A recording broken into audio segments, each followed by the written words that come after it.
Hi friends, బృందావనానికి స్వాగతం. ఈ వీడియోలో హరిద్వార్ నుండి బద్రీనాథ్ యాత్ర విశేషాలు చూపిస్తున్నాను. మేము హరిద్వార్లో ఉదయం టిఫిన్ అయ్యాక బస్సులో బద్రీనాథ్కు బయలుదేరాం.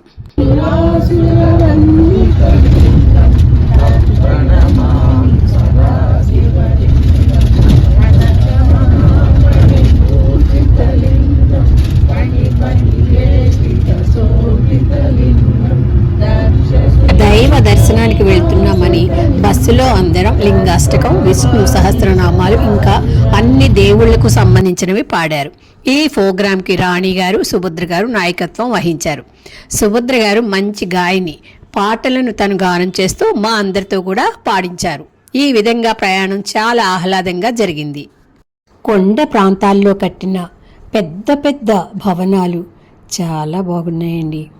ప్రయాణాన్ని నేను చాలా బాగా ఎంజాయ్ చేశాను. కొండలు, లోయలు, జలపాతాలు, కొండ అంచులమ్మట రోడ్లు, ఏ కొండ నుండి ఏ కొండకు దారులు కలిపారో ఇంత కష్టపడి కట్టిన కార్మికులకు నా పాదాభివందనాలు.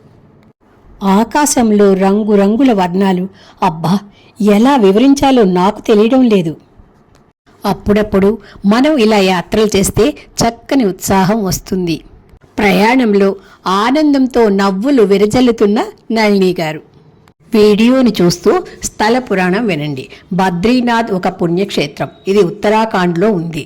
చార్ధామ్లలో ఇది ఒకటి. బద్రీనాథ్ గల్వాల్ కొండలలో అలకానంది నదీ తీరంలో ఉంది. బద్రీనాథ్లో ప్రత్యేక ఆకర్షణ బద్రీనాథ్ గుడి. ముఖద్వారం శిలలతో కళాత్మకంగా నిర్మించారు. ఆలయం పైకప్పు బంగారు రేకులతో కప్పారు. ఆలయ నిర్మాణం బుద్ధ విహార నిర్మాణ శైలిని అనుసరించి ఉంటుంది. బద్రి అంటే రేగుపండు, నాథ్ అంటే దేవుడు. ఇక్కడ రేగుపండ్లు విస్తారంగా పండడం వల్ల ఇక్కడ వెలిసిన దేవునికి బద్రీనాథుడు అనే పేరు వచ్చిందని క్షేత్ర పురాణం చెబుతోంది. బద్రీ క్షేత్రంతో సమానమైన క్షేత్రం ముల్లోకాలలో లేదని శివుడు కుమారస్వామికి వివరించాడట. ఈ క్షేత్రంలో అన్ని లోకాలలోని తీర్థాలు నిక్షిప్తమై ఉంటాయని స్కంద పురాణం చెబుతోంది. గుడికి 1 కిలోమీటర్ దూరంలో బ్రహ్మ కపాలం ఉంది. స్కంద పురాణంలో స్వర్గంలోనూ నరకంలోనూ అనేక పుణ్యక్షేత్రాలు ఉన్నా బద్రీనాథ్ లాంటి పవిత్ర క్షేత్రం ఎక్కడా లేదని వర్ణించబడింది. ఇంత గొప్ప స్థల పురాణం ఉన్న బద్రీనాథుని దర్శనం చేసుకునే భాగ్యం నాకు కలిగిందంటే ఆ క్రెడిట్ నా ఫ్రెండ్ లక్ష్మీదే. మంచు ప్రాంతం అవడం వలన 6 నెలలు మాత్రమే మనకు దర్శన భాగ్యం కలుగుతుంది. జూన్ నుండి సెప్టెంబర్లో దర్శనానికి అనువైన కాలం. ఆ కాలంలో కూడా మనం స్వెటర్లు మాత్రం తప్పకుండా తీసుకెళ్ళాలి.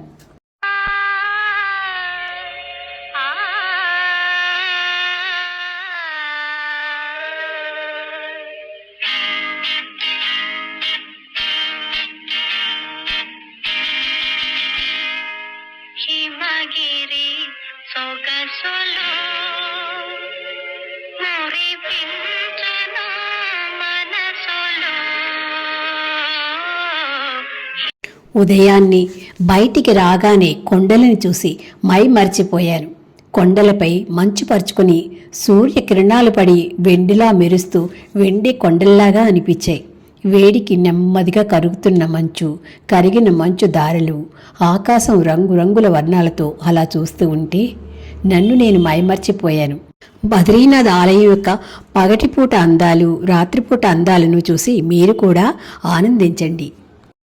తర్వాత వీడియోలో సరస్వతీ నది పుష్కరాల విశేషాలను చూపిస్తాను. మరి ఈ వీడియో మీకు నచ్చిందా? నచ్చినట్లయితే లైక్ చేయండి, షేర్ చేయండి, సబ్స్క్రైబ్ చేయడం మర్చిపోకండి. మళ్ళీ కలుసుకుందాం. బాయ్, మీ రుక్మిణి.